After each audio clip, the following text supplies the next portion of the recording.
Hello friends, welcome to unbeaten test. મિત્રો, unbeaten ટેસ્ટમાં આજે બની રહ્યા છે વાટી દાળના ખમણ, એટલે કે આપણે ચણાની દાળમાંથી ખમણ બનાવવાના છીએ. એને વાટી દાળના ખમણ કહેવામાં આવે છે. તો અહીં દાળને મેં લગભગ 1.5 વાડકી લીધી છે અને એને હું 4 થી 5 કલાક પલાળી લઈશ. દાળને ઓછામાં ઓછો સમય જો તમારી પાસે હોય તો પણ આપણે 2 કલાક તો પલાળવી જ પડે. ત્યાર પછી એને પાણી કાઢી અને સ્ટેનરમાં આ રીતે મેં લઈ લીધી છે. હવે આ દાળને આપણે મિક્સરના બાઉલમાં લઈ લઈશું અને બધા જ મસાલા આપણે મિક્સરના બાઉલમાં જ કરી લઈશું, જેથી એ સારી રીતે મિક્સ થઈ જાય. આપણે એને ક્રશ કરતી વખતે પાણી બહુ ઉમેરીશું નહીં. હવે હું ઉમેરું છું દહીં. અહીં હું ખાટું દહીં, એકદમ ખાટું દહીં છે મારું, અને લગભગ 2.5 ચમચા જેટલું હું ઉમેરું છું. તમારી પાસે ઓછું ખાટું દહીં હોય તો એનું પ્રમાણ વધારે રાખવું. સાથે હું આદુ મરચાંની પેસ્ટ અહીં ઉમેરું છું.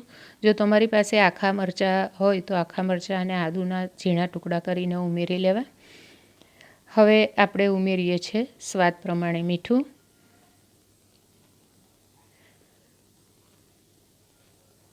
સાથે ઉમેરીશું થોડી હિંગ અને થોડી હળદર નાખીશું. હળદરનું પ્રમાણ ખૂબ ઓછું રાખવું.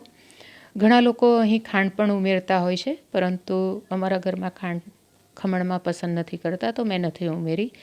તો આપણે આ પ્રમાણે બેટર તૈયાર કરી લેવું. દરદરું બેટર રાખવું. પાણીનું પ્રમાણ પહેલેથી બહુ ઉમેરવું નહીં તો આપણા ખમણ બરોબર જાળીદાર બનશે નહીં.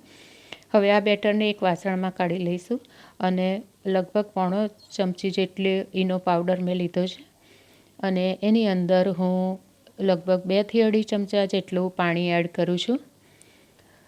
ઈનો ઉમેરતા પહેલાં આપણે બેટરને ચાખી લેવું. જે પણ મીઠું મરચું સેટ કરવા જેવું લાગે તો એને બીજું ઉમેરીને સેટ કરવું. હવે મેં અગાઉથી સ્ટીમરમાં ગરમ કરવા મૂકેલી થાળીની અંદર બેટર એડ કરી લીધું છે. સ્ટીમર ઉપર ટેપ કરી અને બેટરને બરોબર બેલેન્સ કરી લેવું. થાળીને પહેલેથી જ ગરમ કરી લેવી, જેથી જાળી સારી પડે. અને હવે આપણે એને બંધ કરીને 15 થી 17 મિનિટ થવા દઈશું. અહીં મેં 17 મિનિટ સ્ટીમ કરી લીધા છે ખમણ.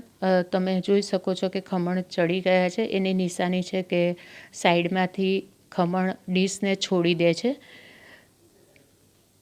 અથવા તો બીજી રીતે ચેક કરવું હોય તો આપણે એમાં ચપ્પુ કે ટૂથપીક નાખીને પણ ચેક કરી શકીએ છીએ કે આપણા ખમણ ચડ્યા છે કે નહીં.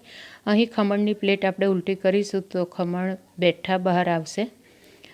તમે જોઈ શકો છો કેટલા જાળીદાર ખમણ બન્યા છે અને ખૂબ જ ટેસ્ટી પણ બને છે. સાથે બનાવવાના ખૂબ જ સરળ છે, તમે જોયું ને.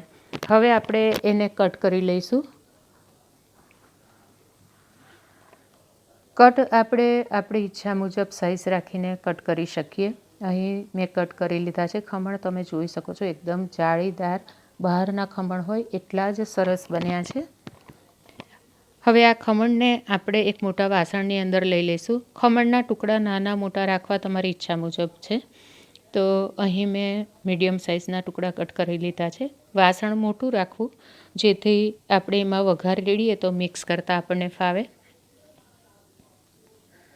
તો અહીં મેં તેલ ગરમ કરી લીધું છે. હવે આપણે એની અંદર રાઈ ઉમેરીએ છીએ. હું અહીં 1.5 ચમચી રાઈ ઉમેરું છું અને સાથે 5 ચમચી હિંગ ઉમેરીશું અને આ ગરમ વઘારને ખમણ ઉપર રેડી લઈશું. તેલનું પ્રમાણ થોડું વધારે રાખવું. ખમણની અંદર બહુ ઓછું તેલ રાખીને વઘાર કરીએ તો આપણને બહુ ફીકા લાગશે અથવા તો કોરા લાગશે. તો બને ત્યાં સુધી સિંગ તેલનો ઉપયોગ કરવો, જેથી ખૂબ જ ટેસ્ટી લાગે. અને આ પ્રમાણે આપણે એને મિક્સ કરી લઈશું. હવે આપણે એમાં કોથમીર ઉમેરીશું. કોથમીર હંમેશા વઘાર કર્યા પછી જ ઉમેરવી, નહીં તો જો તમે પહેલાં ઉમેરશો તો વઘારની ગરમીને કારણે કોથમીર તમારી કાળી પડી જશે. તો હંમેશા વઘાર કર્યા પછી જ કોથમીર એડ કરવાનું રાખવું. અહીં નીચે આપણે તેલવાળું વાસણ હોવાથી કોથમીર નીચે ચોંટી ગઈ છે, તો આપણે એને આ પ્રમાણે તવેથાથી મિક્સ કરી લઈશું.